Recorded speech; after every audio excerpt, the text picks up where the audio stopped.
In today's video, we're going to show you how to install dado and panelling up a staircase. We've broken this tutorial into 4 parts: marking out your dado, working out your angles and installing your dado, marking out your horizontal panelling, and working out your panel angles and how to cut and install them. Before you start, here's a list of what you'll need. Once you have everything to hand, let's get started. First, decide the height you want your dado rail to sit. As a rule of thumb, aim between 900mm and 1.2 meters, depending on the ceiling height and the look you want. Measure up from the floor to your chosen height and mark a point. Repeat along the wall. Then transfer the same height onto your landing walls. Join these marks into a continuous level line. Now let's mark the dado along the stairs so it's in line with the handrail. Place your spirit level against the front edge of the stairs and rest it flat on the lower step. Then level your spirit level. Mark the highest point of the handrail on the level. This is your reference. Use that mark to transfer the height onto the wall, repeating the same setup on the stairs. Plot at least 3 points along the stair run, then join them with a straight line. Make sure your stair line intersects clearly with the ground floor and the landing lines. Where the dado lines meet, we need to find the angle for our mitre cuts. Starting with the ground floor stair junction, place a protractor at the corner where the 2 lines meet. Line one side up with 0 degrees and then read the angle where the other line crosses. In our example, this measured 139 degrees. To convert that to a mitre setting, start with 180 and subtract your measured angle. Then divide this result by 2. This calculation gives you the mitre angle for your saw. Set your mitre saw to this angle, mark the cut direction on the dado, and make your cut. Use offcuts to test the angle against your pencil lines before cutting the finished lengths. Next, use the same method as before to find the angle where your dado meets the return, either on the landing or where the angle changes. Dry fit the dado, align your mitre cut with the ground floor junction, then mark the position and direction of the cut for the top section.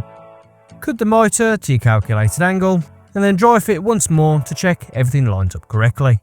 When you're happy with the fit, apply a thin double bead of strong grab adhesive to the back of the dado. Line it up with your marks and pin it into place so it holds while the adhesive cures.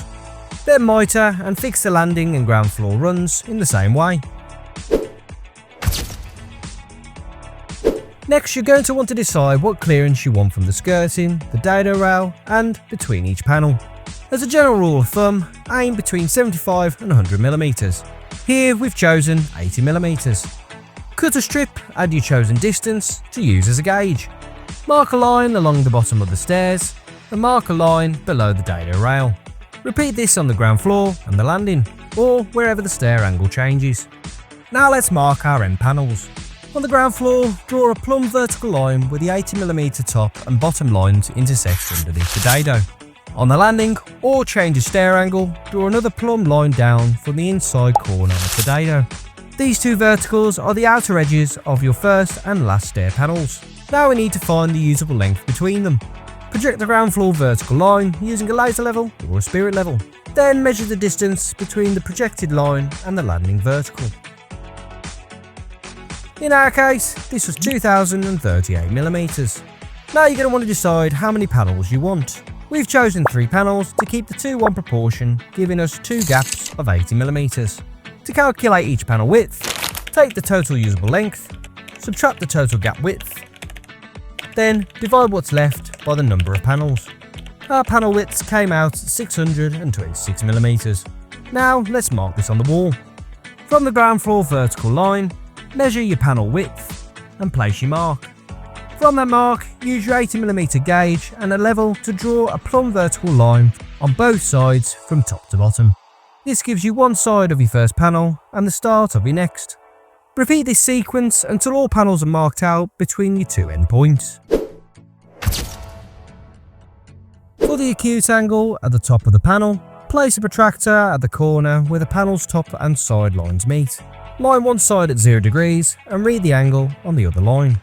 Here, ours measured 49 degrees. To get the mitre setting, take the angle and divide it by 2. Then subtract the result by 45. This is the angle you'll set on the saw for that acute join. For the other angle of the panel, measure the angle with the protractor, and then to get the mitre setting, subtract it from 180 and then divide by 2. Next, take a measurement of the panel height, and for our panel widths, for us this was 626mm that we calculated earlier. To cut the acute angle safely and accurately, we're going to need to make a jig. First, cut one end of a scrapped MDF strip to 45 degrees. Fix it to your mitre saw bed where the blade cuts at 45 degrees. Set the saw to your calculated acute mitre angle towards the jig. Then add double-sided tape to the back of the moulding so it grips firmly next to the jig. Place the moulding against the jig and make your cut. Mark the required length for the piece, then for the opposite end, set the saw to your second mitre angle. Make a standard mitre cut to your mark. Repeat this until all 4 sides of each panel are cut and mitred. To assemble the frame, use a 2-part adhesive to bond the corners. Build the panels off the wall so you can square and pin them more easily. To install the panels, apply a thin bead of strong grab adhesive to the back of each frame, align it with the pencil layout, and press it firmly to the wall, and pin through the moulding while the adhesive cures. Work along the stairs until all the panels are fixed. And that's it, you're now ready for filling, caulking and painting.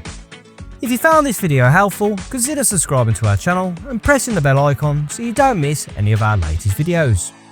We hope this video helps, and we'll see you in the next one.